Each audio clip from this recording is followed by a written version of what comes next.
네, 오늘 통신 및 네트워크 개론 12번째 시간이에요. 어, 챕터 4 핸드아웃을 한 10분 전에 업데이트 했으니까 혹시 지난번에 받은 거로 보고 있는 학생들은 네, 다시 다운로드를 하세요. 어, 미드텀 이그잼은 학기 초에 우리가 합의를 봤듯이 4월 9일 화요일이에요.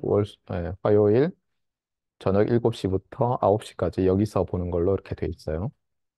클래스 미팅 14까지 커버할 거고 전체 리퀘어먼트의 20%, 그다음에 어, 퀴즈와 마찬가지로 오픈 에브리띵이고 휴먼 인터랙션은 안 된다. 머신 인터랙션은 되는데 머신을 통해서 다른 휴먼과 인터랙션 하는 거는 안 돼요, 바로. 네. 자, 지난번에 이제 제가 그 뉴스에서 뭐 유튜브에서 인도 사람들은 자녀들한테 어떻게 꿈을 가지려고 말을 하느냐라는 것에 대해서 감명을 받아서 한번 전달을 했어요. 그래서 그들은 이렇게 말한다고 해요. 애한테 하늘에 닿으려면 어떻게 하면 되지? 그러면 이제 답이 별을 향해서 날아가면은 뭐 좀 잘 못 돼도 하늘에는 가볍게 닿지 않겠느냐? 이런 식으로 한대요. 저는 예전에 이제 자녀 교육 이런 거 관심이 한참 많을 때 읽었던 책 중에서 그 우리나라와 미국에서 이제 그 사용되는 자녀들한테 사용되는 뭐 어떻게 해라 하는 게 많이 차이가 난다고 하면서 나왔던 말 중에 하나가 뭐냐면 미국에서는 기대를 넘어서라는 말을 잘 한다는 거예요. 해보고. 그러니까 스스로가 자기 자신에게 기대하는 것 또는 뭐 선생님이 뭐 학생한테 기대하는 것, 뭐 부모가 자녀한테 기대하는 것, 뭐 이런 것들을 넘어서려고 하라는 거예요.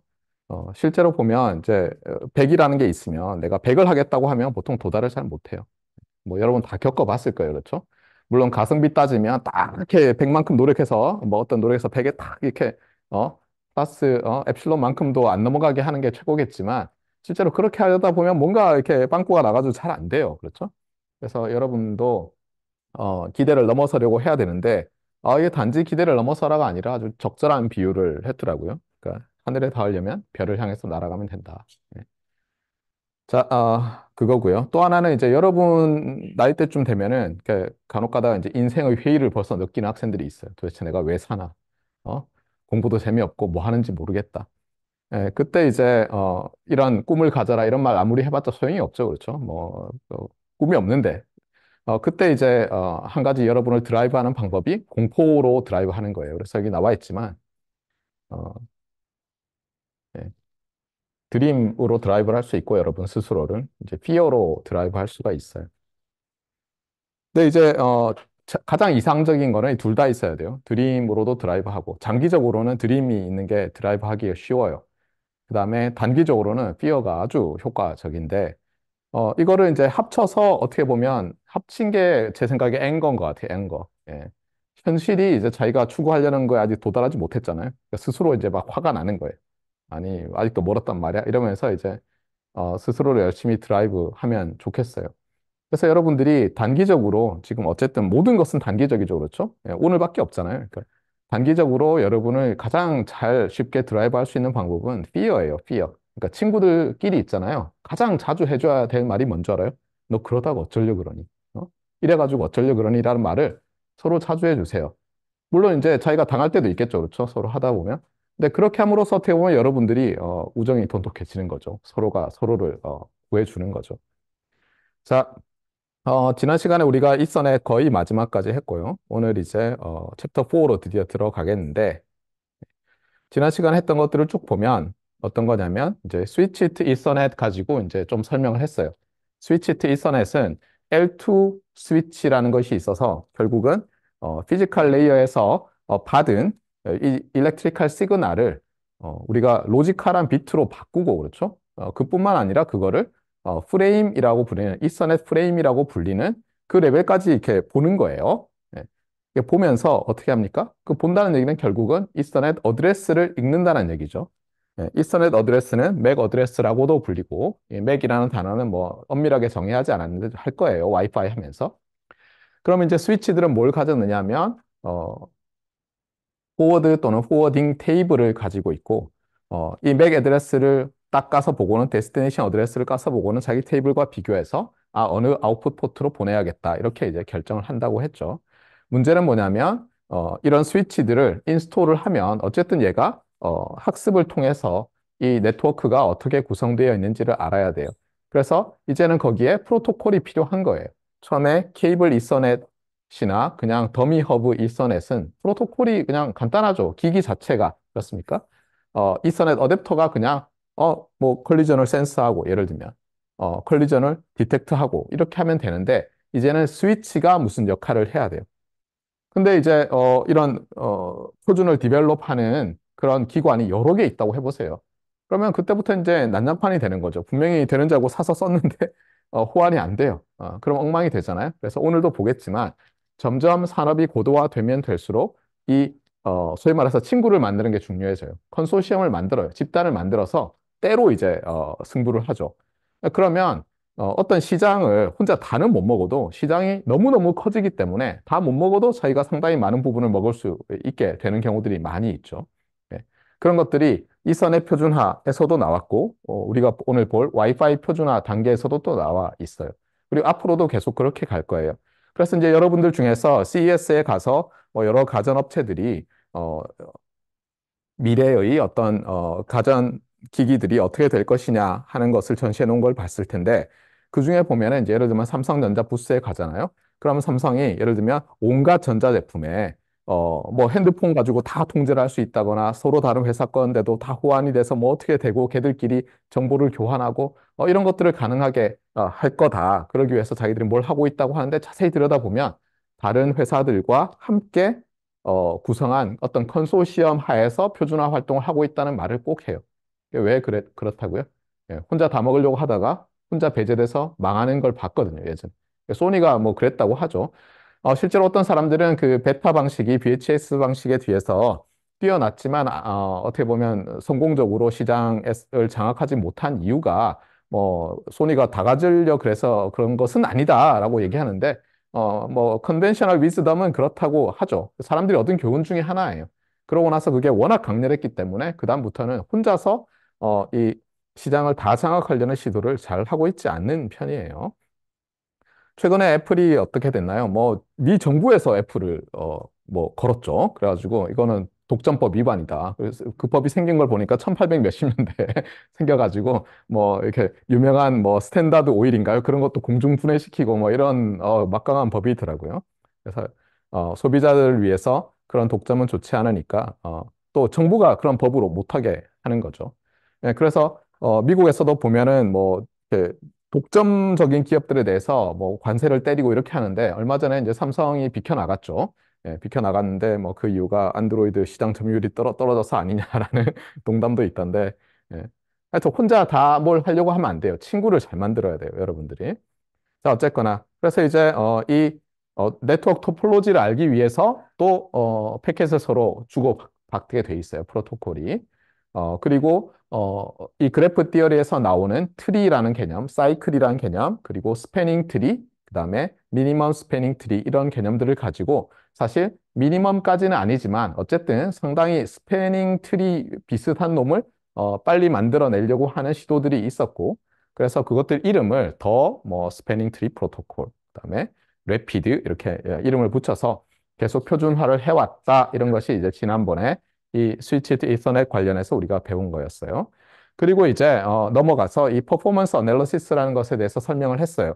우리가 엔지니어링이라는 것은 옵티마이제이션이고 옵티마이제이션은 어쨌든 뭔가를 최소화시키거나 최대화하는 그런 우리가 컨트롤 파라메타의 값들을 찾는 것인데 문제는 뉴메리컬하게 그냥 찾고 말아가지고는 안 되는 것이 또 엔지니어링이에요. 왜냐하면 앞으로 어떻게 될 것인지를 잘 프리딕션을 해줘야 되니까 특히 네트워크 같은 경우에는 유저 수가 늘어난다든가 거기에 맞춰서 내가 투자를 얼마를 해야지 도대체 이 프로토콜 하에서 어, 그 네트워크 서비스의 품질이 저하되지 않으면서도 계속해서 내가 성장할 수 있느냐 이런 걸 계산을 해야 되는데 그러려면 파라메타라이즈드 되어 있는 어떤 어, 옵티멀 솔루션들을 찾아야 되는데 쉽지 않을 때가 많이 있어요. 그래서 쓰는 방법들이 보면 이그젝트한 걸 찾으려고 하다가 안 되니까 그럼 approximation, good approximation이면 좋겠다.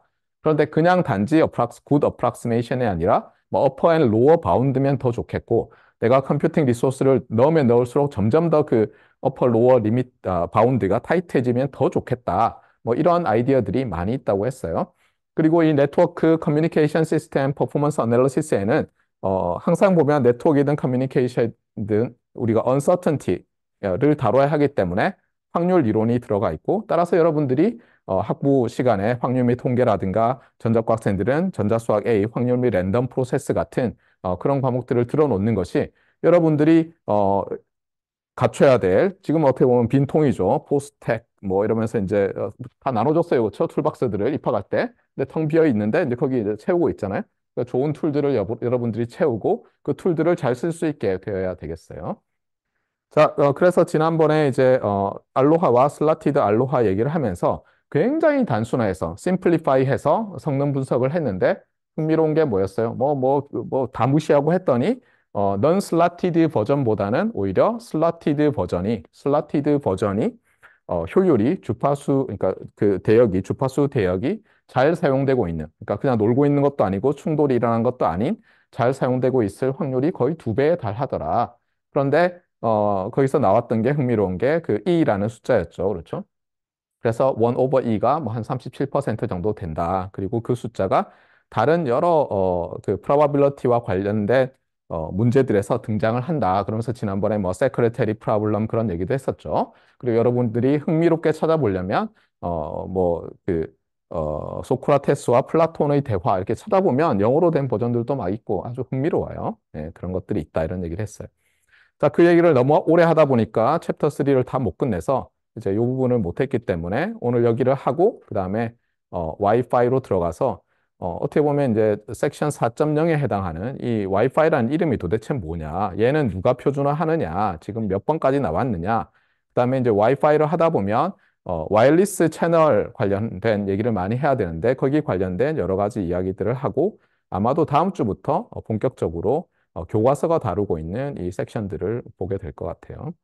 자, 그러면 이제 섹션 3.9는 이 허브 이서넷인데, 뭐 말했지만 이미 아무도 안 쓴다고 했어요. 그런데 이 허브 이서넷을 다루고 있는 이유 중에 하나가 우리 교과서는 그래요. 우리 교과서는 그 확률론을 써서 이제 퍼포먼스 어널리시스 하는 게 필요하다라는 말을 챕터 3에서 하면서 제법 길게 어펜딕스라든가 이런 데서 뭐 디라이브드 하고 이렇게 돼 있는데 이 과목은 거기까지 요구하지는 않아요. 여기서 우리가 보고 싶은 건 뭐냐면 처음에 우리가 그 이서넷 프레임이라는 걸 봤더니 헤더가 있고 페일로드가 있고 후터에 해당하는 그 CRC가 있는데 그 페일로드를 자세히 보니까 미니멈 그다음에 맥시멈 이렇게 있더라는 거예요.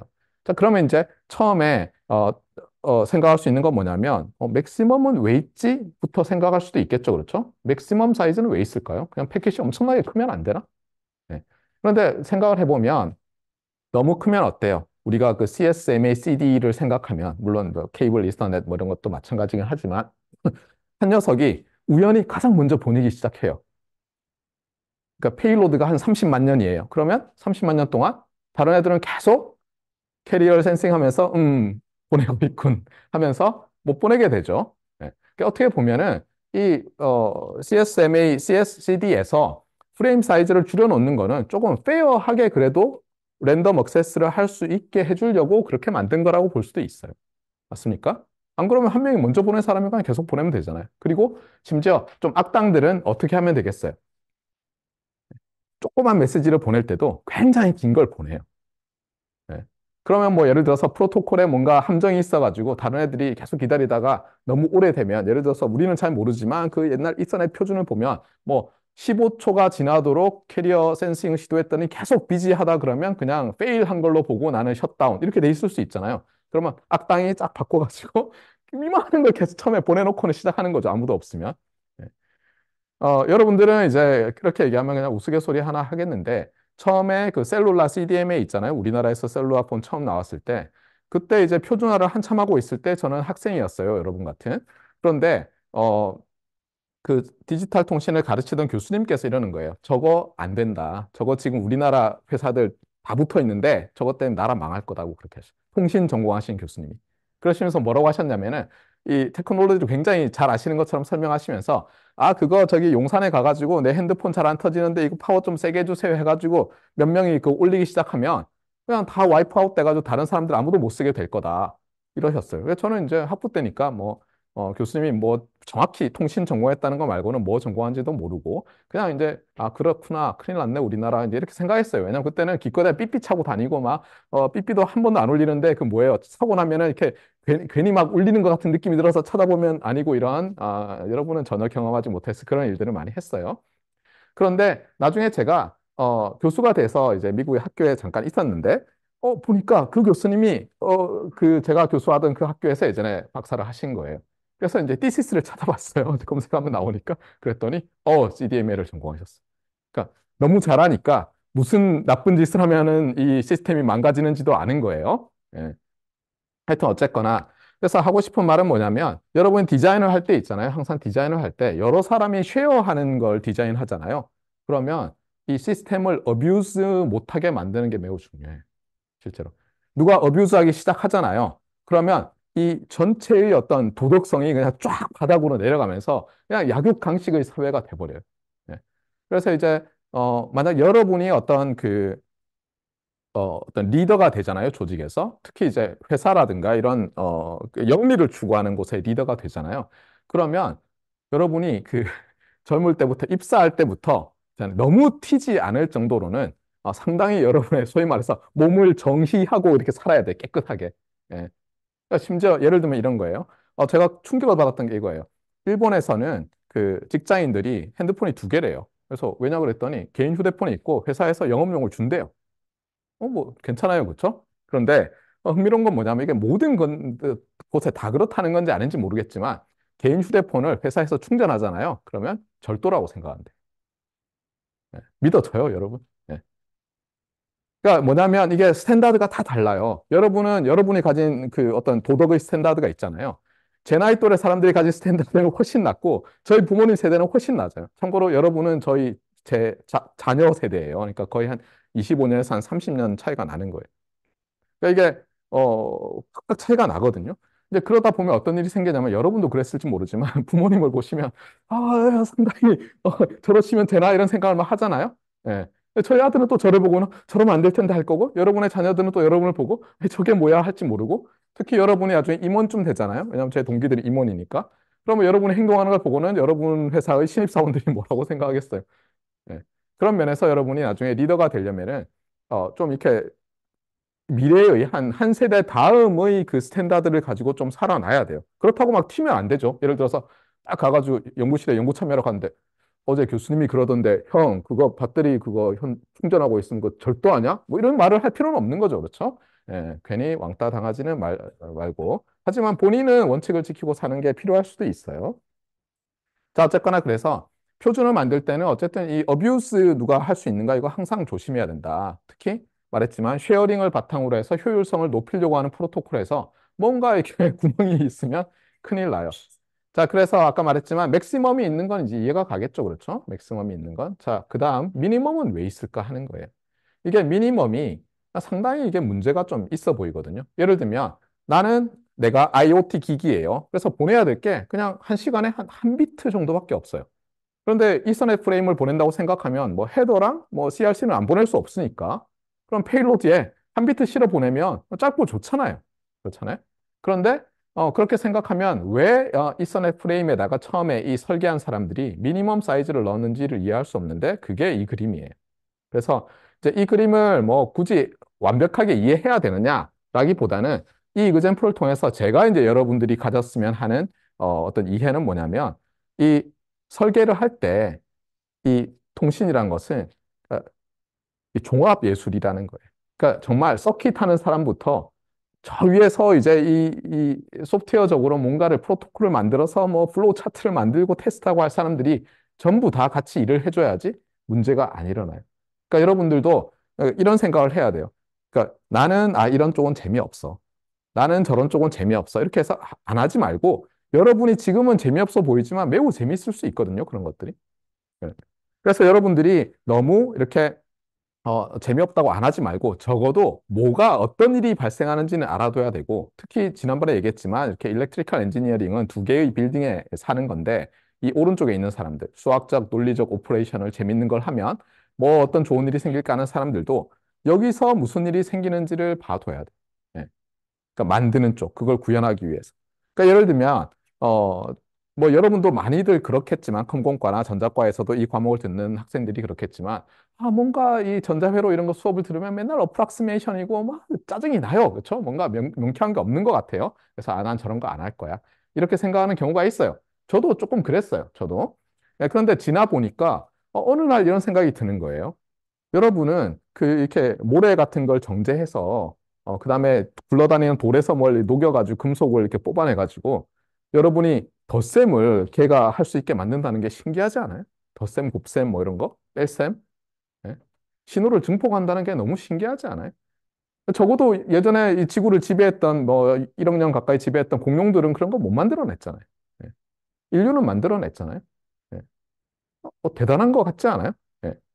실제로 제가 계속 이 논리적 수학적인 연산이라고 하는데 여러분이 그 OPM프를 배우잖아요. 그러니까 증폭기라는 거 하나만 딱 배우고 났더니 걔를 어떻게 잘 만들었더니 어때요? 전압을 예를 들면 덧셈을 할 수가 있죠. 예, 전압을 덧셈해서 낼 수가 있죠. 앰프로. 뺄셈도 되고 적분도 되고 미분도 돼요. 그런 게. 증폭기 하나를 딱 만들었더니 덧셈 뺄셈 곱셈이 되고 미분 적분도 막 되기 시작해요. 너무 신기한 거 아닌가요? 예. 그다음에 또 하나는 이, 이 증폭기라는 게 뭐예요? 이렇게 세츄레이션이 되면 스위치처럼 역할을 할 수가 있잖아요. 그래서 여러분 뭐 트랜지스터 보세요. 이렇게 하면은 이렇게 스위치처럼 작동할 수 있잖아요. 그렇게 해가지고 논리 1, 제로를 어떻게 보면 우리가 저장할 수 있게 되는 거예요. 그렇죠? 그렇게 됐더니 니게이션, not 뭐 게이트를 만들고 and, or, 뭐 XOR 이런 걸 만들었더니 막 붙였더니 어때요? 그다음에 거기다가 뭐 적당히 프로그래밍도 하고 메모리라는 것도 만들어서 메모리에서 기본이 뭐예요? 그냥 write하고 move하고 뭐 이런 거잖아요. 그렇죠? shift 레지스터에서 shifting하고 그다음에 아까 말했지만 논리 연산 가지고 XOR summation 뭐 이런 거 만들어내고 이렇게 했더니 컴퓨터라는 게 나왔잖아요.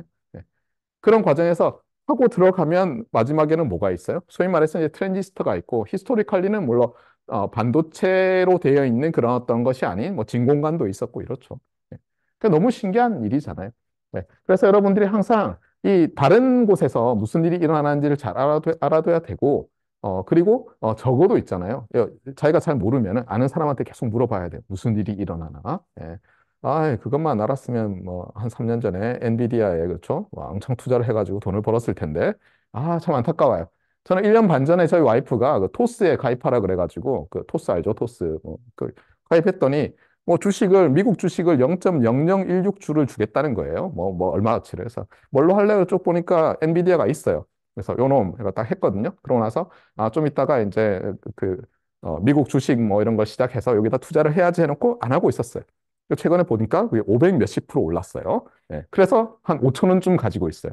예, 큰일이죠. 자, 그래서 여러분도 무슨 일이 일어나는지 항상 관심을 가지세요.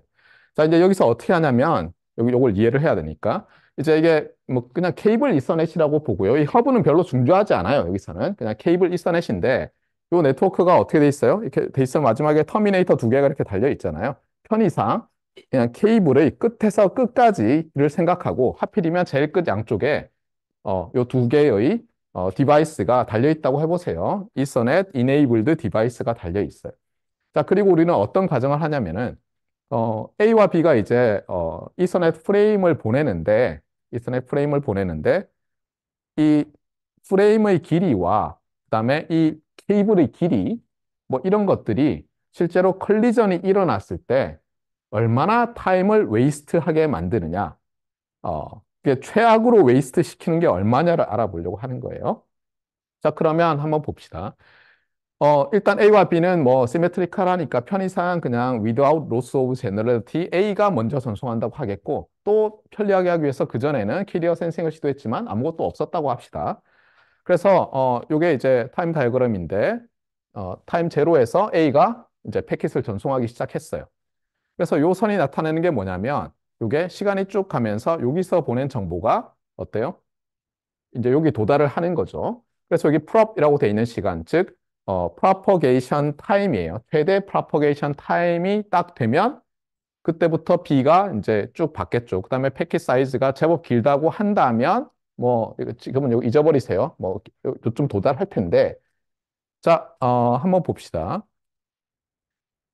예를 들어서 제로에서 동시에 패킷을 보내기 시작했다고 해보세요. 물론 A가 먼저 보냈다고 했으니까 아주 늦게 B가 보내기 시작했어요. 그러면 언제 A는 잠깐 컬리전이 일어났네 라고 알 수 있겠어요? 그러니까 사실은 잠깐 이렇게 하면 안 되겠네. 그렇죠? 나중에 보내면 A는 지금 저 프랍이라고 써놓은 요 시간 근처가 되면 한참 보내고 있다가 아이고 쫑났구나 하고 알 수 있겠죠. 맞습니까? 그리고 동시에 이렇게 도달하니까 얘도 B도 프롭이라고 우리가 정해놓은 그 시간, 즉 케이블 끝에서 끝까지 신호가 전파되는데 걸리는 시간이 되면은 이제 컬리전이 일어났다고 볼 거 아니에요. 그런데 만약에 B가 조금 더 늦게 보낸다고 해봐요. 그러면 이제 여기서 보내겠죠? 그럼 어떻게 됩니까? 지금 이렇게 돼 있던 기울기였는데 이렇게 내려오니까 점점 더 A가 그렇잖아요. A가 컬리전이 일어났다고 디텍트할 시간이 길어지겠죠. 그러다 보면 이제 언제가 되냐면 요쯤이 돼요. 왜냐하면 더 늦으면 사실 B가 안 보낼 거 아니에요. 이미 오고 있다는 걸 아니까 캐리어 센싱을 통해서. 그래서 여기서 가정이 뭐냐면 프롭이라는 시간이 되기 직전쯤에 B가 보내기 시작하면 이제는 어떻게 돼요? 시간이 요게 날아가서 여기서 신호가 도착할 텐데 문제는 뭐냐면 또 이렇게 되는 거예요. 만약에 프레임 사이즈가 이것보다 짧다고 해보세요. 그럼 어떻게 돼요? 요 시간에 2 프랍이 되기 전에 얘는 다 보냈다고 생각하고 예를 들면 1 프랍 만에 다 보냈다고 해보세요. 그럼 다음 프레임을 또 보낼 수도 있잖아요. 맞아요? 그러면서 이제 얘가 또 쫑이 나겠죠. 그래서 이제 어떻게 보느냐면은 이 보낸 녀석이 여기 도달하기 직전에 보내면 어쨌든 지금 여기서 B 입장에서는 컬리전이 일어났죠. 왜냐하면 자기 걸 보내다가 얘가 들어온 걸 알아냈으니까 지금 어 무슨 풀 듀플렉싱 이런 걸 통해서 뭐 보내면서 받고 이런 거 아니에요. 자기가 보내고 있었는데 들어오면 결국은 아이고 이런 못 받네. 왜냐하면 내가 강한 신호로 보내고 있어서 회복이 안 되는 거예요. 그럼 패킷이 도착을 못 한 거잖아요. 그래서 요렇게 풀업좀 됐을 때 보내면 이제 최악이고 그다음에 이제 얘는 어떻게 하냐면 자기가 보내고 있다가 웁스 이렇게 된 거예요. 이렇게 탁구공을 이렇게 흔들고 있어서 잘 만들어지네 하다가 어이구 아니네 하는 순간 그냥 딱 중단하는 게 아니라 어차피 컬리전이 일어났다는 걸 얘한테 알려줘야 되니까 얘는 잼 시그널 또는 제밍 시그널 대용으로 그냥 자기 패킷을 계속 보내는 거예요. 예. 그러면 이제 어떻게 됩니까? 이 투 프랍 좀 되면 얘는 알게 되죠. 그러니까 뭐냐면 얘가 보내고 투 프랍 좀 지나고 나면 월스트 케이스에서 이제 패킷이 프레임이 컬라이드 됐다는 걸 알게 된다는 거예요. 그 얘기를 하고 있어요. 그래서 어떻게 하냐면은 이제 설계하는 길이가 나올 거 아니에요? 저 안에서 우리가 기기가 각각 낼 수 있는 출력이 있고 케이블은 값싼 걸 쓰니까 뭐 멀리까지 가면 어테뉴에이션이 지수적으로 가죠. 그렇죠? 1m 갈 때 2dB 감소하면 2m 가면 4dB 뭐 이렇게 데시벨 단위로 리니어하게 감소를 하니까 그걸 보고 또 몇 미터 이상 가면 신호가 제대로 복원이 안 되겠구나 이런 걸 딱 가지고는 어떻게 하냐면 이 표준은 최대 몇 미터예요. 몇 미터에서 쓰세요. 이렇게 만들어 놓잖아요. 그러면 또 그 케이블에서 이 신호의 전파 속도가 나오죠. 프로파게이션 하는 속도가. 주의할 건 광속이 아니에요. 그렇죠? 예. 이 코엑셜 케이블은 어때요? 가운데 심같이 돼 있는 게 있고 바깥쪽에 이렇게 그물망처럼 돼 있지만 이렇게 둘러가지고 도체가 두 개가 이렇게 지나가고 있다고 했고 그다음에 여기에 중간에 이제 다이렉트릭 머티리얼이라는 절연체가 있는데 뭐 여러분도 알겠지만 얘를 통해서 신호가 가면서 결국은 이렇게 전기장이 이렇게 따라가서 사방으로 이렇게 생기면서 밖으로는 안 나가고 뭐 이렇게 퍼져 나가는 거잖아요. 그러면 당연히 그 다이렉트릭 머티리얼의 유전율과 투자율 이런 거에 의해서 속도가 정해질 거고 당연히 광속보다 낮을 거예요. 그렇죠? 그래서 뭐 예를 들면 광속의 3분의 2라고 하면 그것까지 계산에 다 넣어서 요걸 계산을 하는 거예요. 프랍이라는 거. 맥시멈 길이, 프로파게이션 속도 하면은 프랍이 나오고. 그러면 여기에 따르면 뭐냐면 우리가 표준을 얘는 몇 미터까지 쓰세요. 이렇게 하면은 투 프랍이라는 게 나오고 요걸 가지고 이제 어떻게 하냐면 맥시멈 그 월스트 케이스죠. 컬리전 디텍션 타임이라고 이제 정의를 하는 거예요. 그래서 어떻게 하냐면 또 요거를 가지고 프레임 랭스를 정해요. 그러니까 얘가 이것보다 뭐 길어도 상관없는데 이것보다 짧으면 그 다음 걸 또 보내려고 할 거 아니에요. 여기서는 컬라이드 됐는데 그렇죠? 그래서 저 미니멈 프레임 사이즈가 저런 이유에서 나왔다는 거예요. 예전에. 그래서 여기 뭐 읽어보면 같은 말이고, 이 설명이 뭐냐면, 그래서 이제 이런 질문들이 있어요. 그 큐오라라는 그 사이트에 가보면 많이 있어요. 왜 예전에 페일로드 사이즈, 이더넷 페일로드 사이즈가 46바이트였냐? 왜 그랬냐? 하니까 이제 여기 있지만 14바이트는 헤더고, 4바이트가 CRC고 또는 프레임 체크 시퀀스고 부터죠. 빼면은 이제 뭐 나오니까 이게 46이다. 그러면 이제 그다음 질문은 왜 46이냐? 이제 이렇게 될 텐데 여기서 이제 계산을 하는 거예요.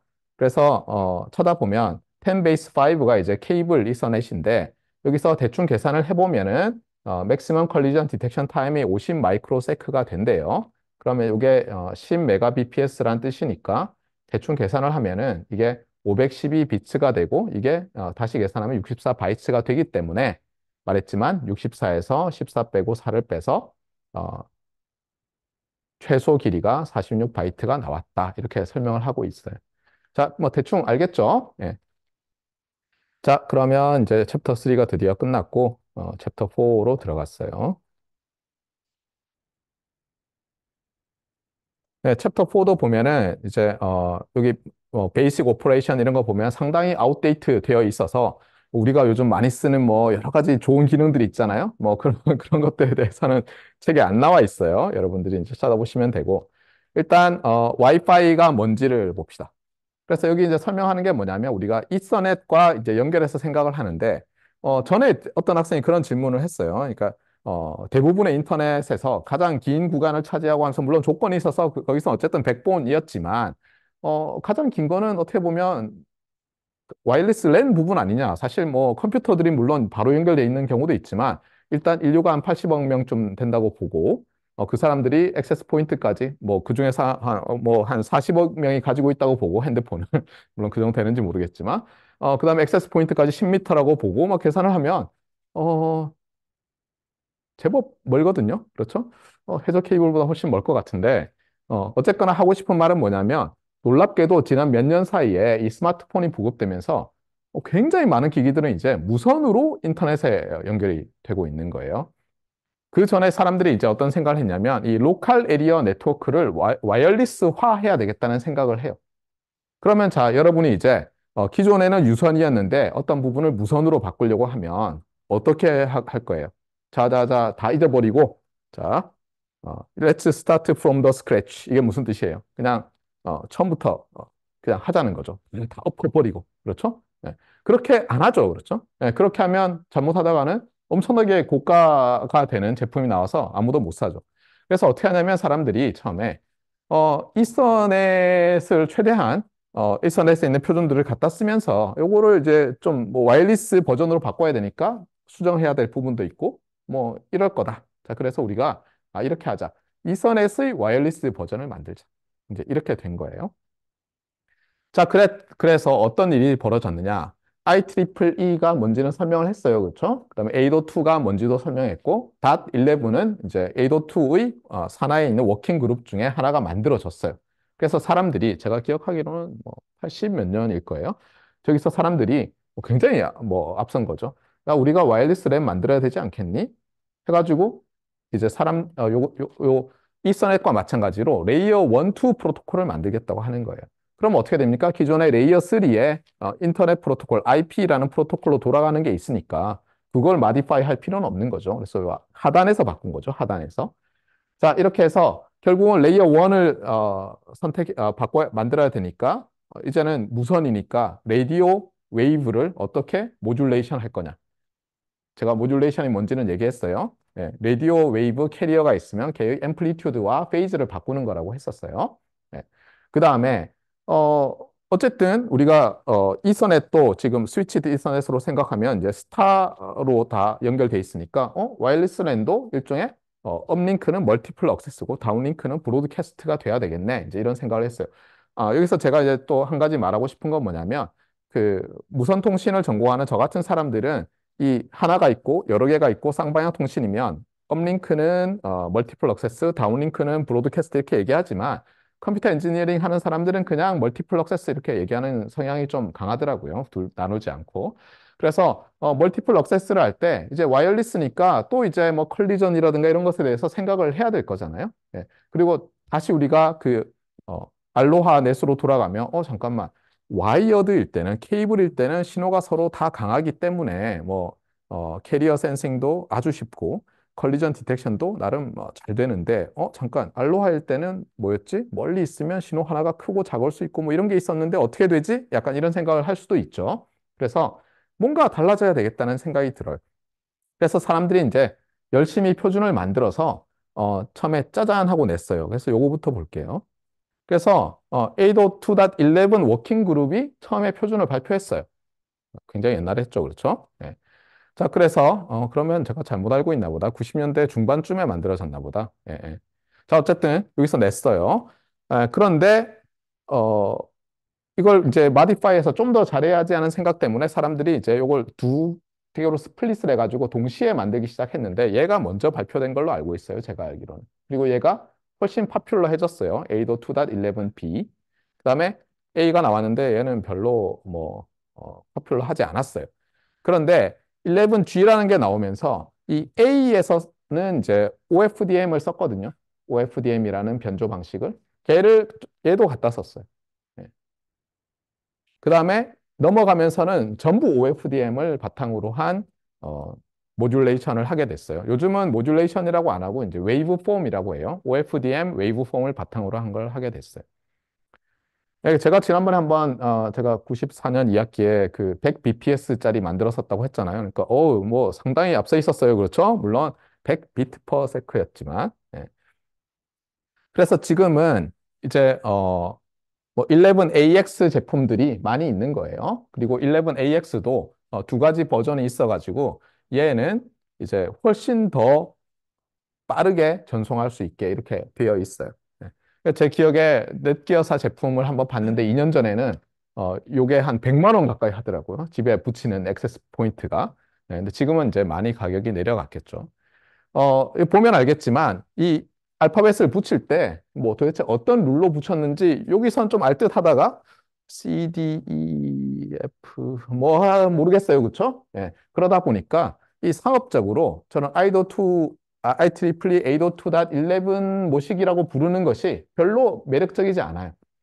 그래서 어느 순간부터는 어떻게 했냐면 여기서부터 끊어가지고 11에는 와이파이 4, 그다음에 얘는 5, 얘는 6, 6E 이렇게 부르고 5도 둘로 쪼개가지고 아마 여기 이제 리비전이 있어가지고 어, 와이파이 5, 웨이브 1, 2인가 뭐 이렇게 이제 부르는 식으로 해서 다양한 버전들이 있고 보통 이제 오래된 기기부터 최신 버전까지 다 있기 때문에 새로운 액세스 포인트들이 그러니까 여기 붙어 있는 거 있잖아요. 걔들이 웬만큼은 다 백워드 컴패터블까지는 아니고 다 서포트할 수 있도록 다 들어 있어요, 보통.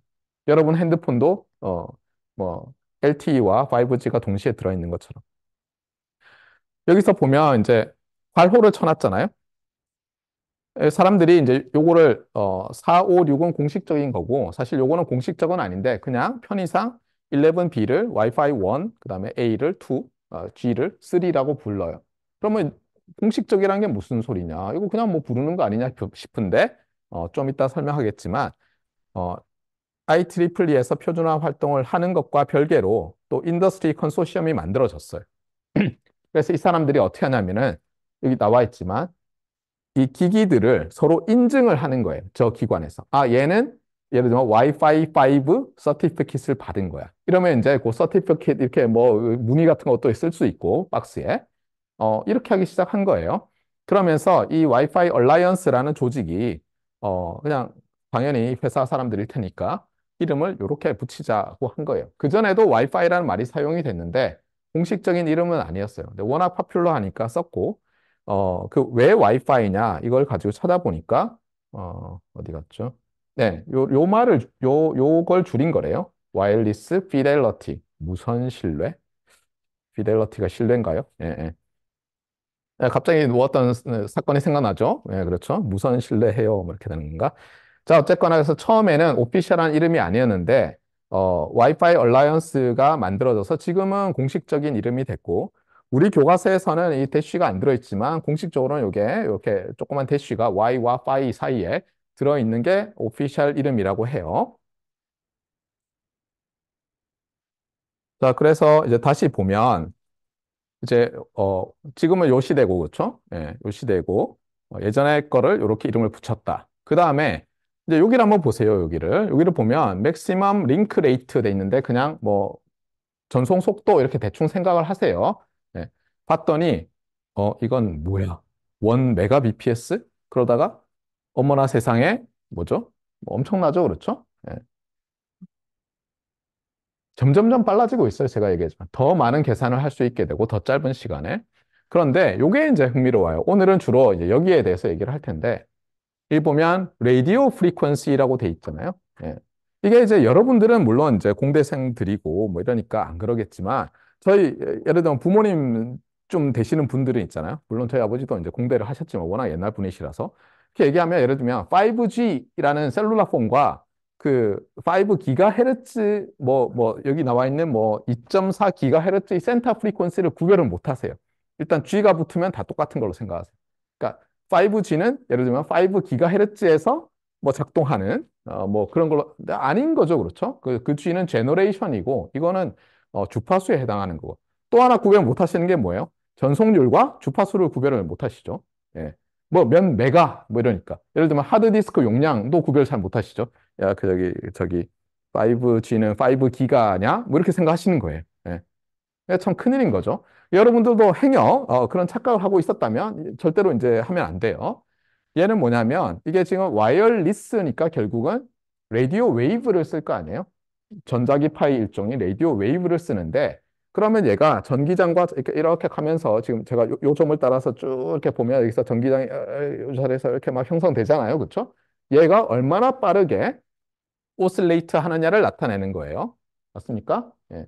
그래서 얘들은 일종의 이 와이파이가 사용하는 대역의 중심 주파수 정도를 말하고 있어요. 예. 보면은 이제 흥미로운 게 있어요. 얘는 2.4 기가헤르츠 중심 주파수를 사용하는 대역이라고 보면 거의 맞아요. 뭐 반드시 중심은 아닌데. 근데 여기 보면 2.4, 2.4다가 갑자기 5가 됐어요. 그렇죠? 그래서 또 2.4로 갔다가 2.4와 5를 같이 했다는 거 5분의 2.4가 아니에요. 2.4 대역과 5GHz 대역을 동시에 지원하도록 만들어졌다는 거예요. 그다음에 이건 5가 됐다가 2.4, 5가 됐다가 뭐지? 참고로 얘는 6E는 6GHz지만 얘랑 다 지원하도록 만드니까 사실 와이파이 6 이 제품을 사면 2.4, 5, 6GHz 대역을 다 사용하는 거예요, 사실은. 예. 어, 자, 그러면 저걸 보면 뭐 그냥 그런가 보다 할지 모르는데, 이게 좀 흥미로워요. 예, 여러분들은 이제 이런 개념이 없는데, 실제로 우리가 무선 자원이란 것은 굉장히 비싼 자원이에요. 여러분은 셀룰라 이 서비스 프로바이더들, SKT나 KT나 U+가 새로운 어떤 표준이 나오면 정부로부터 주파수를 엄청난 돈에 사가지고 서비스하는 걸 알고 있잖아요. 그러면 예를 들어서 여러분은 그러면 어, 여러분의 어떤 무선 기기를 만들어서 그냥 뭘 하고 싶으면 그냥 아무렇게나 하면 되느냐? 이게 아니라는 거예요. 이게 우리는 특히 예전에 안보와 관련이 돼서 여러분이 함부로 뭘 이렇게 주파수 자원을 막 사용하잖아요. 그럼 굉장히 강력한 처벌을 받게 돼 있었어요. 예. 그래서 예를 들면 학교에서도 몇 와트 이하로 쏘는 거는 전혀 문제가 없지만 좀 강하게 쏘려면은 허락을 받는 게 굉장히 중요하고 그래서 무선국 허가를 받아요. 그래서 전파 관리국이 있어요. 그래서 거기다 뭐 하면은 뭐 예를 들면 누가 와서 시험을 봐가지고 이렇게 조그만 굉장히 간단한 자격증 하나 따서 그거 들고 뭐 그다음에 매년 사용료 내고 뭐 이런 게 있어요. 그런데 여러분이 핸드폰에서 뭐 와이파이로 뭘 하는데 여러분이 돈을 낸 적이 있나요? 한 번도 시험 본 적이 없잖아요. 그렇죠? 여러분이 무선국 허가를 받은 적이 없잖아요. 그래서 뭐냐면 요 대역이 처음에 사용한 대역이 이게 라이센스 프리 대역이에요. 그러니까 라이센스가 필요 없는 대역이었어요. 그러니까 무선국 허가를 받지 않아도 돼요. 근데 주의할 게 있는 게 뭐냐면 저런 라이센스 프리 대역이라 하더라도 사용자가 사용할 수 있다는 것이지 생산자는 정부의 그 기기가 이 법령을 만족한다는 거를 보여줘야지 그다음에 판매를 할 수 있다는 걸 잊지 마셔야 돼요. 네.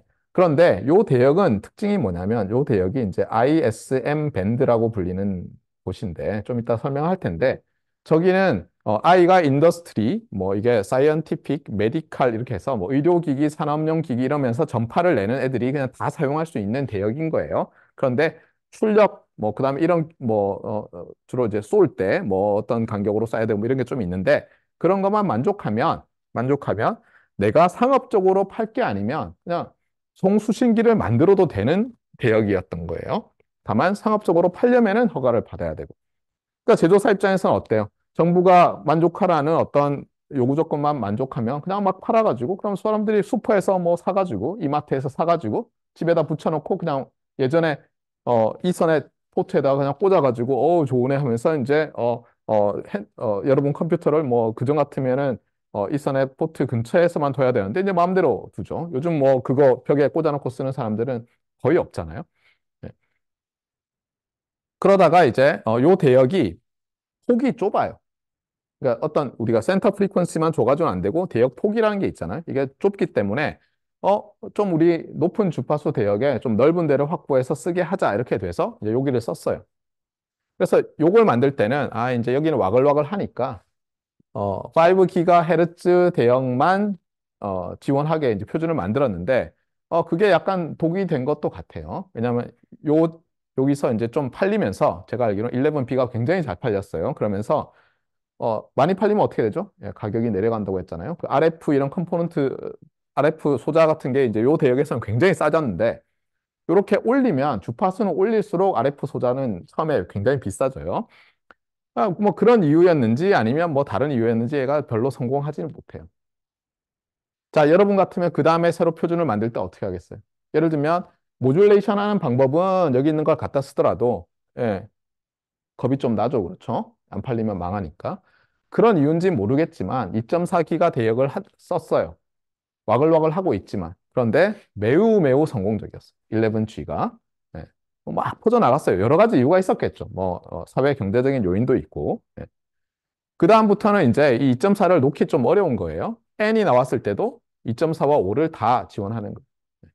여기는 5로, 5로 갔다가 또 6 하면서 2.4와 5를 지원하고 이제 올라가면서는 이제 뭐 다 아래쪽은 지원하게 하니까 결국은 2.4GHz 대역, 5GHz 대역, 이제 6GHz 대역까지 이제 쓰는 거예요.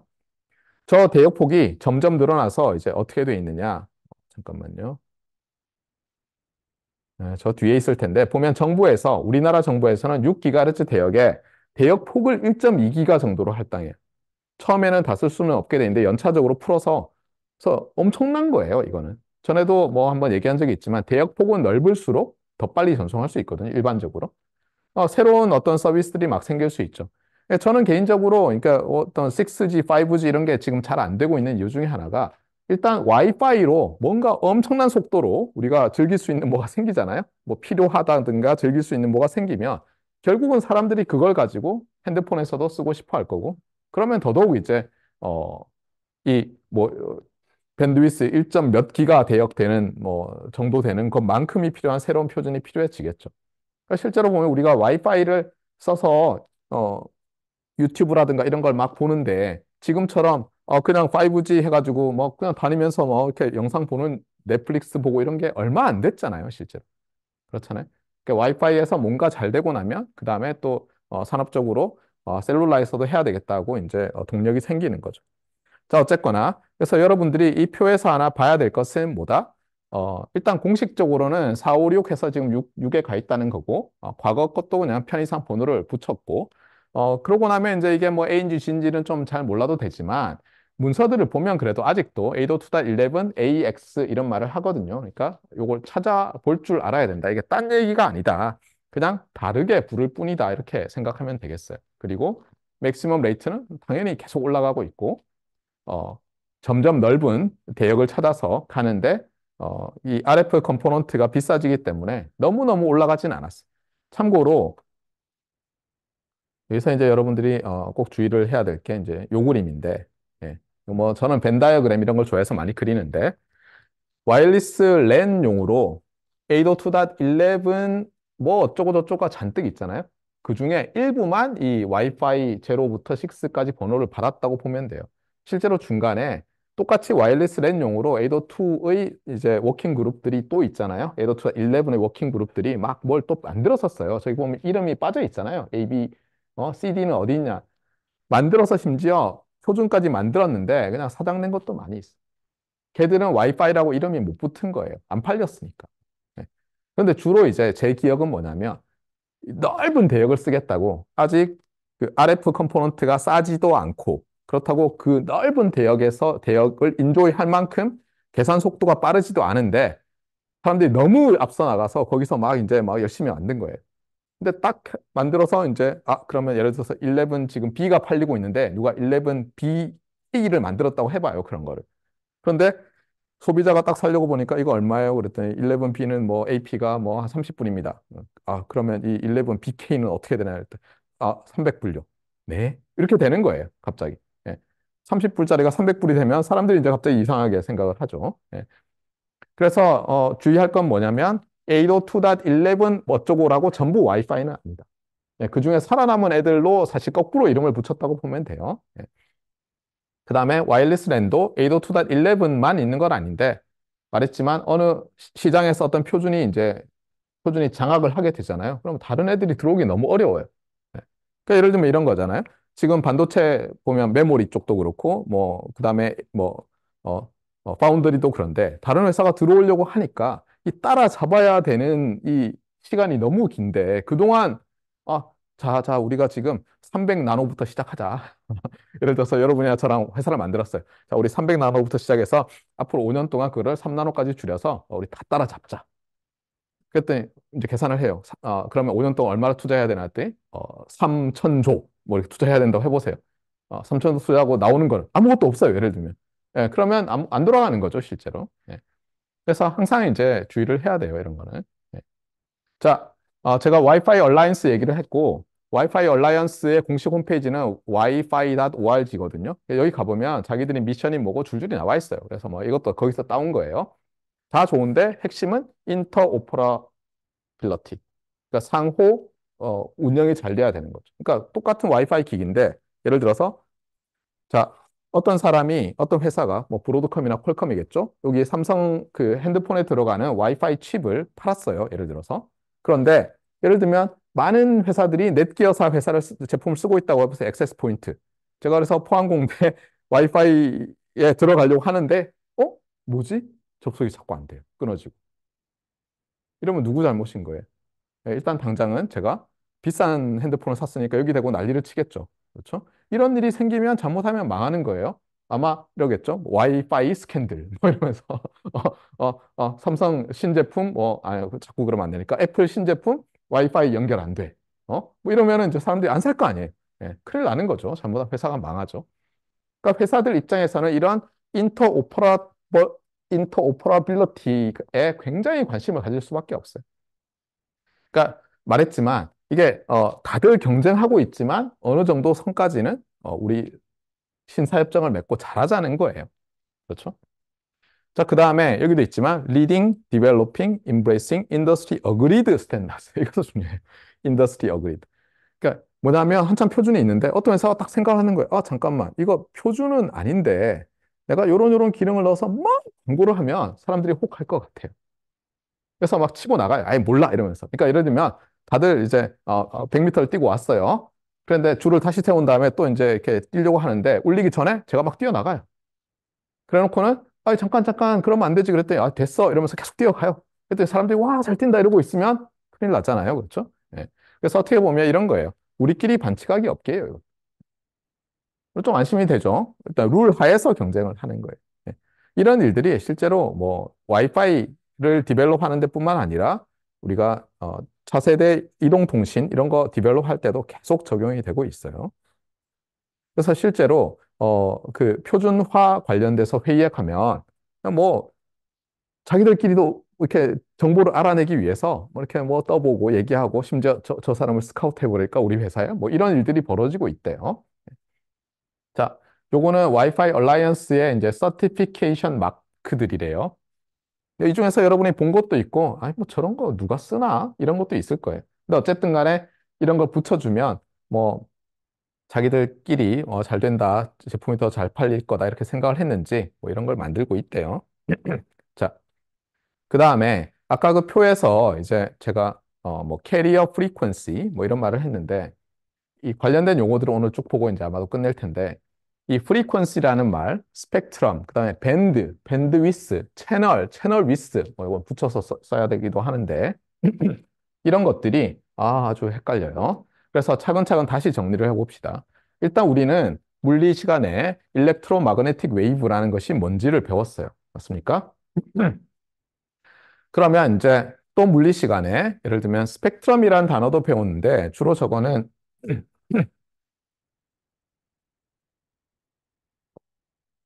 뭐 분광 관련돼서 뭐 선 스펙트럼 이런 거 할 때 좀 배웠었죠. 예. 선 스펙트럼이라는 게 뭐냐면 일종의 기억을 하면 여러분들이 물리 시간에 배우잖아요.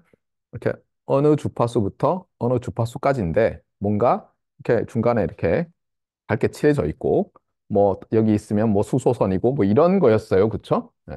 뭔가 생각하면 스펙트럼이라는 것은 그냥 주파수랑은 좀 다른 것 같아요. 이 주파수에다가 무슨 값을 할당해 놓고 그 전체를 뭐 스펙트럼이라고 하는 것 같아요.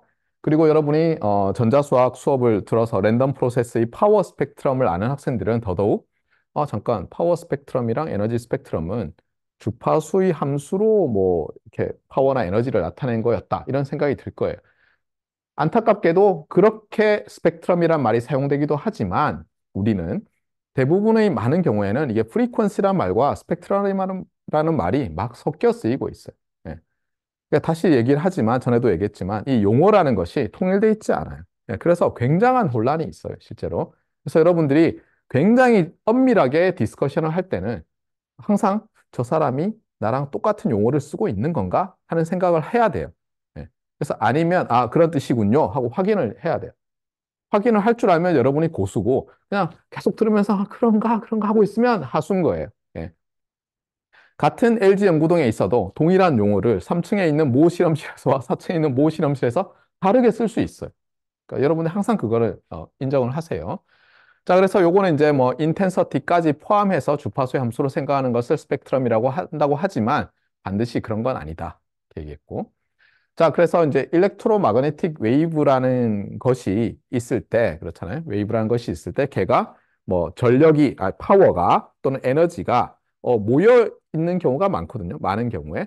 자, 그렇게 됐을 때 우리가 그 모여있는 녀석이 어떤 특정 대역, 주로 이제 뭐 테라헤르츠 이하인 경우이면은 그거를 라디오 웨이브라고 불러요. 참고로 RF 시그널이라고 또 하잖아요. 그러면 라디오 프리퀀시 시그널인데, 즉 라디오 웨이브가 가지는 프리퀀시의 시그널인데 흥미로운 것은 RF 시그널이라고 하면 보통은 이제 서킷이나 케이블을 따라 흐르는 시그널을 말하는 경우가 많아요. 그러니까 라디오 웨이브는 그게 안테나를 통해서 방사가 됐을 때를 말한다 이렇게 보세요. 자, 그러면 이제 라디오 웨이브, 그다음에 라디오 스펙트럼 이런 말을 하는데 라디오 웨이브는 웨이브죠. 그럼 라디오 스펙트럼이라고 하면 무슨 뜻이냐? 그러니까 프리퀀시에 그렇죠? 뭐 라디오 웨이브가 뭐 어떻게 할당되어 있다는 뜻인가? 좀 헷갈리는데 여기서부터 이제 라디오 스펙트럼 상에서 이 프리퀀시 엘로케이션을 한다라는 말이 나와요. 이게 무슨 그림과 관련이 되냐면 이런 그림이 있어요. 이건 미국에서 이제 프리퀀시 엘로케이션 한 건데 제가 말한 것처럼 더 레이디오 스펙트럼 이게 정부에서 내놓은 거예요. 미국 정부에서 라고 해놓은 다음에 United States Frequency Allocations라고 돼 있고 모든 나라가 이와 유사한 것들을 만들어서 자기들이 관리하는 어떤 공공기관의 홈페이지에 가보면 다 있어요. 예. 자, 그래서 어떻게 되냐면 이쪽이 이제 주파수예요. 참고로 여기서부터 여기까지 가고 요 녀석이 다시 여기로 연결되는 거예요. 무조건 갈 수는 없잖아요. 그렇죠? 여러분 어릴 때 알파벳 트레인처럼 막 집안을 다 가로지를 수 없어요. 잘랐어요. 그래서 예를 들어서 이게 1이다. 그럼 이게 10이고요. 이게 10이면 이게 100인데 주파수를 보통 3 곱하기로 나눠요. 3 곱하기로 해요. 그럼 예를 들면 이게 3헤르츠였으면 이게 30인 거예요. 그다음에 이게 30이면 이게 300이고 그래서 10배로 이렇게 하는 거예요. 10배로. 그 다음에 이제 여기 보면 칼라로 코딩을 해놨어요. 무슨 용도 이렇게. 그래서 일단 이렇게 행이 아래쪽으로 갈수록 주파수가 높은 지역에. 그리고 여기는 이제 낮은 쪽이고 여기 보면 뭐 너무 빽빽해서 이거 다시 한번 이렇게 줌인 해봐야 될 정도로 많이 되어 있죠. 예. 이렇게 된 이유는 뭐겠어요? 예. 혼신이 안 생기도록 하기 위해서 비슷한 용도 또는 간섭이 일어나면 안 되는 애들한테 비슷한 용도들끼리 묶고 간섭이 일어나면 안 되는 애들끼리 나눠 놓은 거예요. 일종의 칸막이를 쳐놓은 거예요. 너는 여기서만 써. 여기서부터 여기까지는 정부 허가를 받아야 돼. 여기서부터 여기까지는 너희들이 라이센스 없이 쓸 수 있어. 이런 식으로 다 나눠 놓는 거예요. 그런데 문제는 뭐냐면 전파라는 것은 국경이 있어요, 없어요? 예를 들어서 여기가 국경이라고 하고 옆이 다른 나라라고 해보세요. 내가 여기서 와이파이 쓰면 신호가 안 넘어가겠어요? 네, 그러다 보니까 무선통신은 처음 생기자마자, 무선통신이라는 게 바로 생기자마자 국제기구가 만들어져요. 그래서 치고받고 싸우기 시작해요. 야, 너희들 거 너무 시끄러워. 우리가 써야 되는데, 뭐 맨날 너희들이 뭐 이렇게 잡음이 돼가지고 우리 신호 다 안 되니까 뭐 이렇게 꺼줘. 이러면은 너희만 쓰냐면서 막 치고받고 하다가 어때요? 또, 예, 나누겠죠. 아, 여기는 그러면 어떻게 하고, 여기는 어떻게 쓰고, 몇 출력 몇 와트 이하로 하고, 이렇게 하면서 국제기구가 딱 만들어지는데, 그래서 지금도 국제기구가 있어요. 그게 이거예요. 그래서 UN의 산하기구로 International Telecommunication Union, 그래서 ITU라고 하고요. ITU에서 표준화 회의 같은 것도 해요. 그래서 ITU 산하에도 워킹 그룹이 막 있어가지고, 예를 들면, 뭐, 2030년을 목표로 6G 표준을 이제 만들어서 전 세계에 공급하자. 뭐 예를 들면 이런 것들을 하고 그다음에 나라들끼리 치고받고 싸우고 그다음에 또 위성이 있잖아요. 적도상공에 천구의 적도상공에 이제 정지 위성들이 있잖아요. 그러면 그거 할당하는 것도 다 있고 어 뭐 여러 가지 일들을 해요. 인터내셔널 텔레커뮤니케이션 유니언에서. 그러니까 국제적으로는 그렇게 되고 각 나라별로 주파수를 관리하는 곳이 있어요.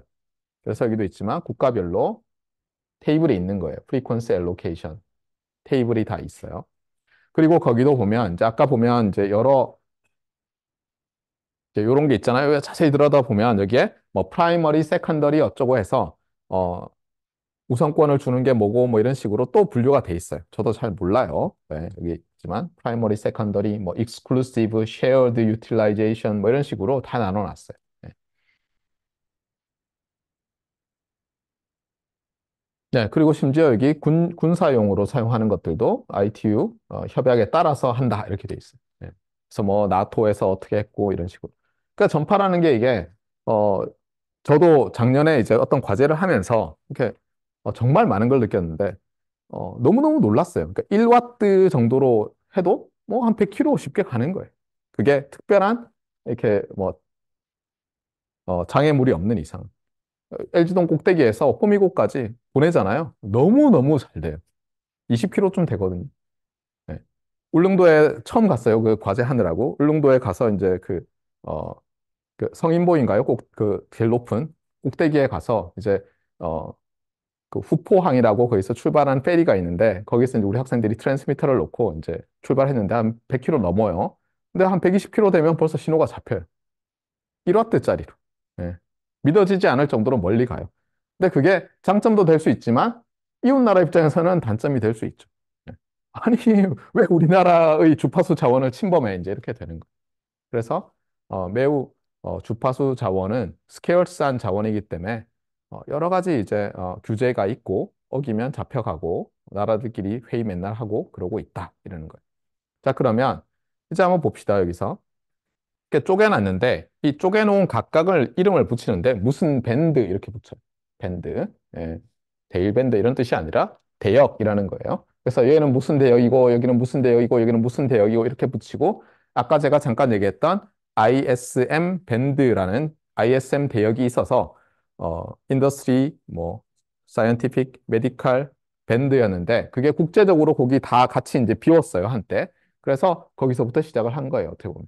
그러면 내가 한국에서 만든 회사가 한국의 어떤 와이파이, 와이어리스 랜, 무선 인터넷 대역에다가 RF를 만들어 놨는데 센터 프리퀀시 얼마 하는데 일본에 가서 팔려고 하면 안 팔리면은 되겠어요?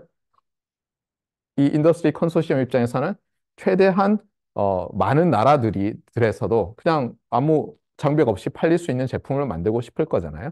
그래서 이제 계속 회의를 하고 서로 디스커션을 하고 이 셀룰라도 마찬가지예요. 이 셀룰라도 지금 6G 뭐 하자 이러는데 가장 문제가 되는 게 뭐냐면 이 어, 충분히 넓은 대역을 확보해야 되는데 문제는 그러려고 보니까 나라마다 이미 이 나라는 이 대역이 이미 어떤 다른 용도로 쓰고 있고 저 나라는 그 또 다른 용도로 쓰고 있고 이렇게 돼 있으니까 충분히 넓은 대역을 확보를 못해서 그것도 또 문제가 되고 있어요. 그렇기 때문에 또 사람들이 관심을 가지는 게 뭐냐면 기존에 사용하고 있는 라디오 시스템이 있어요. 그런데 걔와 공존하는 거예요. 쉐어하는 거예요. 제가 말했지만 뭐가 잘 안 되면 쉐어하면 되잖아요. 물론 쉐어하려면 얘가 매우 비효율적으로 쓰고 있어야 되겠죠. 대표적인 게 뭘 것 같아요? 예, 군용 기기들이죠. 왜냐면 안보 관련된 거니까 예를 들면 어떤 거는 급할 때 아니면 아예 안 쓰고 있는 것도 있을 수 있잖아요. 어쩌다 한 번씩 예를 들면 국가 위기 상황에 뭐 강요들과 대통령이 통신해야 되기 때문에 뭘 네트워크를 만들어 놨어요. 그럼 그거 항상 켜놓겠어요? 그럼 북한이 보고는 감청 보고는 하고 있다가 잠깐 뭐 여기는 대통령실 뭐 체크하니까 확인하세요 이러면은 다 적어놓고는 앞으로 우리가 쳐들어갈 때는 거기다 제모를 집어넣어서 통신 안 되게 해야지 이런 거 될 거 아니에요? 그러니까 오히려 그런 중요한 것일수록 평소에는 안 쓰고 있을 거라고요, 실제로. 신호도 안 나가게. 그러니까 라디오 사일런스라고 하죠. 그러고 있을 건데 그러면 매우 비효율적으로 사용되고 있잖아요. 그런 데를 쓰고 싶지 않겠어요? 뭐 국가안보 뭐 이런 건 뭐 잘 안 쓰니까 평소에는. 네. 그래서 이 주파수 공유라는 것이 사실 매우 중요해지고 있고, 그래서 우리나라에서도 이 정보통신부와 국방부에서 서로 주파수를 더 내놓으라고 막 하다 보니까 위에서 뭐라고 했어요? 너희 둘이 같이 앞으로 주파수를 어떻게 공유하면 될지 연구 좀 해봐라 해서 심지어 과제를 줬어요. 예. 그래서 그런 연구가 진행되고 있을 정도예요. 자, 자, 그래서 이 테이블에서 보면 각각이 이제 밴드라고 보면 돼요. 이름이 붙어 있는 밴드도 있고, 예. 재밌는 거는 뭐라고요? 예, 3 단위로 했는데, 예, 뭐, 이유가 있겠죠. 그렇죠. 예를 들면, 300MHz에서 뭐, 3GHz, 3000MHz죠. 그렇죠. 예, 이런 식으로 일단 이름을 붙여요. 크게. 이거는 이제, 밴드는 아니고요. 그냥, ITU에서 편의상 이렇게 나눠놨어요. 그래서 이제 요 표가 여러분이 이제 한 번쯤은 봤음직한 표인데, 보면 매우 헷갈리죠. 예. 보세요. 여기서 3부터 30, 30부터 300 이렇게 해서 3으로 다 시작하게 해놨어요. 맞습니까? 10배씩. 그리고 이제 요거를 이름을 붙여놨어요. 이름을. 이름을 뭐라고 했냐면은 여기서부터 요 정도가 이제 미디엄이라고 생각했어요. 미디엄. 그래서 미디엄 프리퀀시가 300에서 3MHz인데 여기가 흥미로운 게 뭐냐면 AM 라디오 브로드캐스팅이 여기서 있었어요. 그래서 535kHz에서 1605kHz까지 딱 요 안에 들어가죠. 그래서 이걸 이제 뭐 중파 이렇게 부르기도 하고 뭐 그랬던 걸로 알고 있어요. 요걸 기준으로 이제 10배 낮아지면 로우, 또 10배 낮아지면 베리 로우, 더 낮아지면 울트라 로우, 그다음에 슈퍼 로우 이런 식으로 이름을 붙였어요. 그다음에 또 옆에 놔두면 extremely low. 그러니까 예를 들어서 여러분이 very, very, very, very 하지 말고 그냥 요 순서대로 해서 좀 educated 된 person이니까 예, 베리 다음에 울트라고. 그러니까 예를 들면 지금 뭐죠? 갤럭시 울트라 다음은 갤럭시 슈퍼이겠죠. 만약 이런 식으로 붙인다면 여기 보세요. 여기는 이제 하이고 very high, 울트라 하이, 슈퍼 하이, extremely high. 뭐 이런 식으로 이제 tremendously high도 있는데 예. 이런 식으로 붙여놨는데 문제는 뭐냐면 얘는 그냥 편의상 우리가 정한 거예요. 저게 자연계에서 저렇게 나눠지지 않는 거예요. 편의상 3 곱하기 10의 몇 승으로 나눴어요. 저렇게 하면 여러분이 잘 알겠지만 광속이 진공에서 3 곱하기 10의 8승 미터 퍼 세커이기 때문에 파장이라는 게 또 나오죠. 그렇죠? 파장이 또 나오는데 파장은 정확하게 10의 몇 승 미터로 다 나와요. 그래서 이제 제가 여러분한테 꼭 기억해 줬으면 하는 게 뭐냐면 여기 이제 3GHz가 여기 딱 있거든요. 그래서 프리퀀시가 3GHz면 파장은 10cm이다. 요거를 잘 기억해 놓으면 앞으로 여러분들이 좀 많이 편리해요. 저도 그랬고. 예. 그래서 저런 거는 제가 뭐 그냥 간단한 어, 홈워크 같은 데서는 뭐 자주 내요. 예.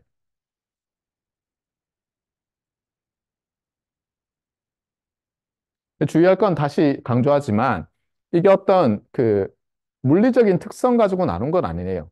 예, 여러분은 이렇게 생각할 수 있잖아요. 아니, 뭐 무슨 물리적인 특성이 있어. 그냥 적당히 나누면 되지 싶지만 문제는 우리는 지구상에서 통신을 하잖아요, 이거를. 그러니까 우리는 사실 진공에서 통신하는 게 아니에요. 대기가 있잖아요. 그러니까 문제는 이 대기의 특성 때문에 요 녀석들이 다 달라지고 또 하나는 이 지구라는 녀석의 사이즈가 있잖아요. 예를 들어서 우리 지구 반지름이 훨씬 컸다고 생각해 보세요. 아니, 훨씬 작거나. 그러면 또 얘들의 직진성이라든가 이런 것 때문에 사실 다 다르게 되거든요.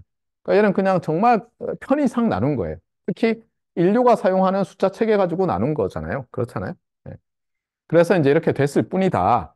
그래서 여러분들이 나중에 뭐 어느 대역의 전파 환경에 대한 어떤 자료를 찾으면 설명이 이렇게 나올 때가 있어요. 이거는 VHF라고 내가 설명해 놨지만 로 UHF까지 다 포함한다. 왜냐하면 뭐 대기를 구성하는 뭐 물질의 특성이 뭐 이 주파수 대역의 라디오 웨이브에는 이렇게 이렇게 작용해서 공통성을 가지기 때문이다. 이런 말들이 있을 정도예요. 자, 그래서 어쨌거나 3GHz 10cm 잘 기억해 두시면 되고요. 또 기억했으면 하는 게 이제 뭐 이런 숫자들이에요. 아까 말했지만 AM 라디오는 우리나라뿐만 아니라 거의 모든 나라가 이 미디엄 프리퀀시 대역에서 사용하고요. FM 라디오는 여기서 미디엄 다음에 하이잖아요. 그 다음이 베리 하이인데 하나 건너뛰고 해요. 그리고 사실 여러분이 그 단파 라디오라는 말을 들었을 텐데 그 단파 라디오가 아마 여기 해당될 거예요. 예전에는 이제 주로 간첩들이. 예. 그 다음에 TV, 공중파 TV 있잖아요. 지금 사실 거의 다 이제 IPTV나 아니면 집에 케이블로 보고 있기 때문에 뭐 집에 안테나 달아서 보는 사람 없잖아요. TV에 그렇죠? 하지만 방송은 하거든요. 예. 그 대역이 실제로 이 FM 라디오보다 약간 낮은 대역을 썼어요. 예전에 NTSC 방식에서. 그래서 VHF 대역에서 썼고 여러분은 모르지만 실제로 UHF 대역에도 실제로 방송을 한때 했어요. 우리나라에서. 자, 그 다음에 이제 레이더를 하거나 이러면은 이제 이런 용어를 많이 보는데 요 보면은 요는 이제 IEEE에서 만들어 놓은 이제 어 라디오 그러니까 프리퀀시 분류인데요. 프리퀀시 레인지에서 요건 똑같아요. 그렇죠? 잘 똑같다가 갑자기 여기서 잘라 먹었어요. 그렇죠? 그다음에 여기서부터 그러면 3기가까지일 텐데 적당히 여기서 잘리고 30기가 여기서 잘리는 것 같고 이거 뭐 하자는 건지 모르겠어요. 그렇죠? 왜 이런 일이 생겼냐면 역사적으로 여기 써놨지만 그 레이더라는 것이 요 정도 대역에서 사용된 최초의 라디오 애플리케이션이래요. 라디오 웨이브를 써서 뭘 한 게. 통신에 사용되지는 않은 거예요. 그러니까 저 대역은 처음에는.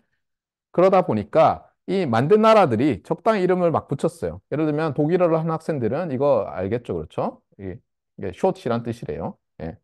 그래서 숏인데 이거에 또 U가 있고 A가 있어요. 뭐 KA 대역, KU 대역 뭐 이런 게 있어요. 여러분이 그 위성통신이라든가 뭐 이런 거 얘기하다 보면 아니면 이제 뭐 레이더 이런 거 얘기할 때 뭐 X밴드 레이더, 뭐, 뭐 KA밴드 레이더 이런 말 하거든요. 그게 다 이제 여기서 나온 건데 독일어와 뭐 영어가 막 섞여 있어요. 그렇죠? 네. 이런 식으로 이제 좀 복잡하게 만들어져 있다. 이게 히스토리 때문에 그렇다라고 이제 알면 되겠어요. 그래서 뭐 W 대역, 뭐 C 밴드 레이더, S 밴드, L 밴드 이런 식으로도 얘기를 한다. 이렇게 보면 되겠어요. 여기 있네요. 그렇죠? 예. 숏웨이브 AM 라디오가 하이 프리퀀시 대역에 있다. 그 다음에 이제는 지금까지는 그래서 어 요까지는 잠깐만요. 예. 여기는 이제 그냥 요거를 밴드라고 했어요. IEE에서 나눠 가지고 그렇죠? 예. 그러니까 밴드도 여러 정의가 가능한 거예요. 어떤 특정 용도로 어디서부터 딱딱 끊어서 밴드라고 이름을 붙일 수도 있고 예.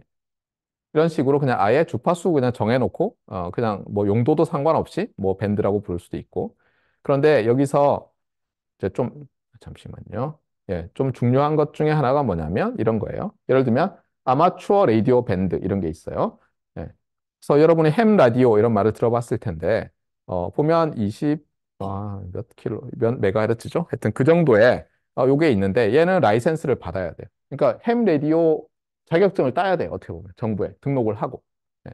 그리고 여러분이 그 컨택이라는 그 영화를 보면 알겠지만 거기서 닥터 에로웨이가 엘리가 어때요? 어릴 때 아버지랑 같이 예. 플로리다 저 끝에 있는 펜사콜라인가요? 뭐 펜사콜라면 플로리다 끝까지는 아니고 그렇죠? 플로리다에서 루지애나 가는 쪽인가? 예, 거기 있는 데랑 이제 엄청나게 먼 거리인데 햄 라디오를 가지고 통신하는 게 나오죠. 예. 뭐 몇천 킬로 되는 거죠, 그렇죠? 천 킬로 가까이 되지 않을까요? 네.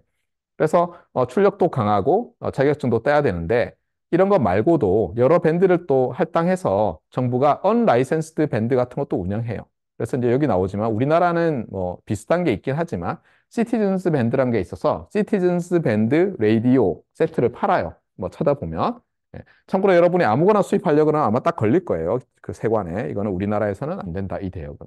그래서 여기 보면 뭐, 어, 예, 라이센스 필요 없다. 예. 이렇게 돼 있고 아마추어 라디오, 햄 라디오랑 달리 필요 없어서 그냥 사서 쓰면 된다. 이런 것도 있고 대신에 트랜스미션 파워는 한 4와트 정도니까 그래도 상당히 커요. 그리고 한 32km 뭐 막는 게 없으면 이렇게 된다. 근데 실제로 해보면 잘 안 돼요.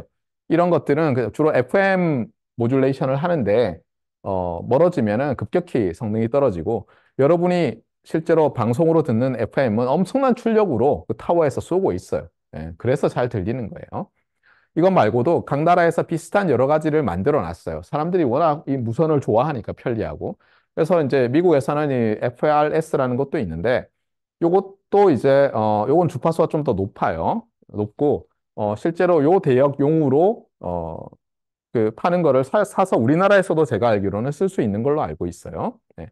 그래서 주로 이제 아날로그 FM으로 다 돼 있어서 다른 사람들이 그냥 들으려면 다 들을 수 있게 돼 있고 그다음에 이제 여기 나오는 게 핵심이 이제 ISM 밴드인데 말했지만 unlicensed 밴드이고 Industrial Scientific Medical 밴드라고 해서 2.4GHz 말고도 있었는데 2.4GHz 밴드가 가장 유명해요.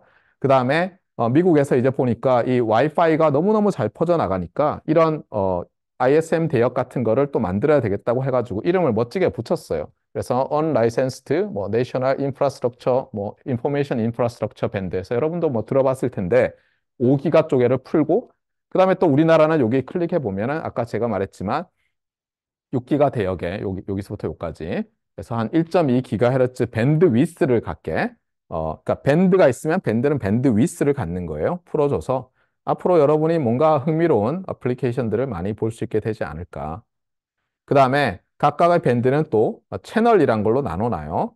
그래서 채널이란 건 주의해야 될 게 뭐냐면 여러 가지 용어로 쓰여요. 채널이란 것은. 근데 와이파이에서 채널이라고 하면 본래는 밴드를 오버래핑하는 여러 개로 나눠놨어요. 오버래핑하게 처음에는. 그랬다가 최근에 이제 높은 대역에서 나눠놓을 때는 이렇게 하지 않고 5GHz에서는 이렇게 얘와 얘, 그러니까 사이즈에 따라서는 오버랩이 안 되는 걸로 이렇게 나눠놓고요. 대신에 묶어가지고 이제 세 번호로 할당해 놨어요. 그래서 여기 보면 숫자가 얘랑 얘의 중심 주파수들이 적혀 있어요. 그러니까 중심에 해당하는 번호가 정확히 얘기하면 중심 주파수는 아니고 넘버의 평균이 적혀지게 그렇게 이름을 바꿔놨어요. 그래서 번호만 딱 되면은 아 얘는 폭이 얼마짜리 채널이구나 이렇게. 그다음에 채널이 있으면 이제 채널 위스라는 게 있는 거죠. 주의할 것은 뭐냐면은 실제로 이 채널이란 말은 통신 시간에 말하는 채널과 이 채널은 좀 다른 거예요. 얘는 그냥 밴드를 쪼개놓고는 그냥 채널이라고 부르는 거예요. 편의상. 그 다음에 또 여러분이 그 데이터 애퀴지션 보드라든가 이런 하드웨어에 보면 채널 1, 2, 3, 4라고 돼 있는 거 그거는 그냥 아웃풋 포트, 인풋 포트 번호를 그냥 그 각각 포트를 그냥 채널이라고 부른다 이렇게 봐야 돼요. 그래서 아까도 잠깐 얘기했지만 하나의 용어가 다 다른 뜻으로 쓰이니까 이제 주의를 좀 하면 좋겠어요. 네, 오늘 여기까지 합시다.